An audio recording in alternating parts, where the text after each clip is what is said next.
स्वतः जिल्हाधिकारी वास्तव्यास असलेल्या सुभेदारी विश्रामगृहाच्या कक्षात चोरी, व्हीव्हीआयपींच्या सुरक्षेचा प्रश्न ऐरणीवर. आता तरी प्रशासन जागं होईल का? मुख्यमंत्र्यांसाठी राखीव निवासी कक्ष असलेल्या सुभेदारी विश्रामगृहातील व्हीव्हीआयपी इमारतीच्या देवगिरी कक्षातून रोख रक्कम आणि दागिन्यांची चोरी झाल्याची खळबळजनक घटना घडली असून बेगमपुरा पोलिसांनी 24 तासांच्या आत चोरट्यास जेरबंद करत चोरीचा मुद्देमाल हस्तगत केलाय. मात्र या घटनेमुळे आता सुभेदारी विश्रामगृहात येणाऱ्या अति महत्त्वाच्या पाहुण्यांच्या सुरक्षेचा प्रश्न ऐरणीवरती आला आहे. छत्रपती संभाजीनगरमधील सार्वजनिक बांधकाम विभागाच्या शासकीय सुभेदारी विश्रामगृहामध्ये असलेल्या व्हीव्हीआयपी इमारतीतील देवगिरी कक्षातून चोरी झाल्याची घटना उघडकीस आली आहे. या प्रकरणी मोहम्मद जुबेदुल्लाह मोहम्मद अहमदुल्लाह राहणार नेहरू नगर कटकट यांनी दिलेल्या फिर्यादीनुसार बेगमपुरा पोलीस ठाण्यात गुन्हा दाखल करण्यात आलाय. ते 11 जुलै रोजीच्या रात्री 9 वाजेपासून 12 जुलै रात्रीच्या दुपारी 1:30 वाजे दरम्यान हे वास्तव्यास होते.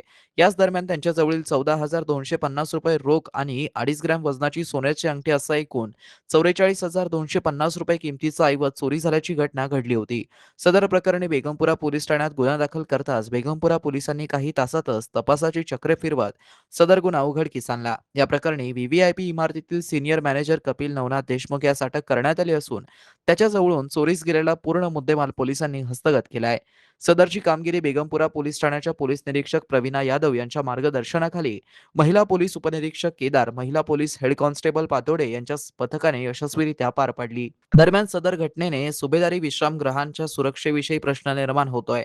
एडियांच्या प्रतिनिधींनी व्हीव्हीआयपी इमारतीस भेट दिली असता येथे वास्तव्यास येणाऱ्यांसाठी असलेल्या नोंदणी रजिस्टरमध्ये संभाजीनगरचे जिल्हाधिकारी, काही न्यायाधीश आणि अन्य अतिमहत्वाच्या पदावर असलेल्या अभ्यागतांची नोंद रजिस्टरमध्ये असल्याचं आहे. मात्र त्यामध्ये चोरी झालेल्या तारखेत देवगिरी कक्षात आलेल्या पाहुण्यांची नोंद केलेली नव्हती. नोंद न करता कक्ष दिला कसा, हा गंभीर प्रश्न देखील उपस्थित होत आहे. सदर इमारतीमध्ये खुद्द मुख्यमंत्री जर शहरात आले तर त्यांच्यासाठी विशेष कक्ष स्थापन असून तो कक्ष राखीव ठेवण्यात आलाय.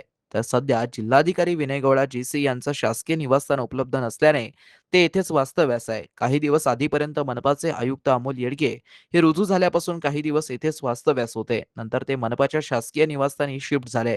सुभेदारी विश्रामगृहामध्ये झालेल्या या चोरीच्या घटनेमुळे एकच खळबळ उडाली असून याकडे संबंधित विभागाने लक्ष देणं आवश्यक झालंय असं म्हटलं जात आहे. मित्रांनो, ही बातमी तुम्हाला कशी वाटली आमच्या कमेंट बॉक्समध्ये प्रतिक्रियेच्या स्वरूपात नोंदवायला विसरू नका. अशाच बातम्या बघण्यासाठी आणि अपडेट राहण्यासाठी आमच्या YouTube चॅनलला सबस्क्राईब करायला विसरू नका. धन्यवाद.